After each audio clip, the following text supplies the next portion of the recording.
আসসালামু আলাইকুম রহমতুল্লাহি ওবরাকাতু।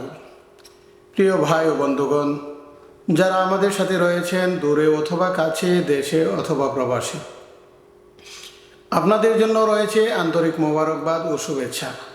প্রিয় ভাই ও বন্ধুগণ, ছোট ছোট আমলের কথা বলে থাকি, তাই আসুন হাদিস থেকে ছোট ছোট আমলের কথাগুলি আমরা শুনি।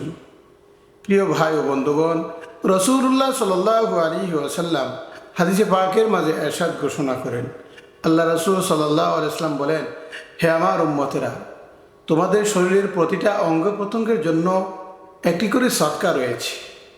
প্রত্যেকটা অঙ্গের জন্য সদকা রয়েছে।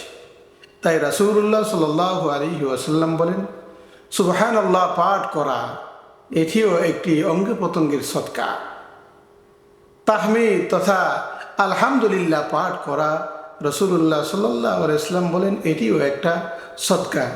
তাহলিল তথা লা ইলাহা ইল্লাল্লাহ পাঠ করা, আল্লাহর নবী সাল্লাল্লাহু আলাইহি ওয়াসাল্লাম বলেন, এটিও একটি সদকা। রসুল্লাহ সাল্লাল্লাহু আলাইহি ওয়াসাল্লাম বলেন, তাকবীর তথা আল্লাহু আকবার পাঠ করা, এটাও একটি সদকা। প্রিয় ভাই ও বন্ধুগণ, শুধু তাই না, আপনি আমি যখন মানুষকে সৎ কাজের দিকে আহ্বান করব, সৎ কাজের দাওয়াত দেব, নামাজের দাওয়াত দেব, রোজার দাওয়াত দেব, ভালো কাজের যখন আদেশ করব, রাসূলুল্লাহ সাল্লাল্লাহু আলাইহি ওয়াসাল্লাম বলেন, প্রত্যেক সৎ কাজ এটাও একটি সদকা। শুধু তাই না, প্রিয় ভাই ও বন্ধুগণ, যদি কোনো মানুষ মন্দ কাজ করে, তাকে মন্দ কাজ করা থেকে বারণ করা, তাকে খারাপ কাজ করা থেকে নিষেধ করা, মন্দ কাজে বাধা দেওয়া, আল্লাহ রসুল সাল্লাল্লাহু আলাইহি ওয়াসাল্লাম বলেন, এটাও একটি সদকা।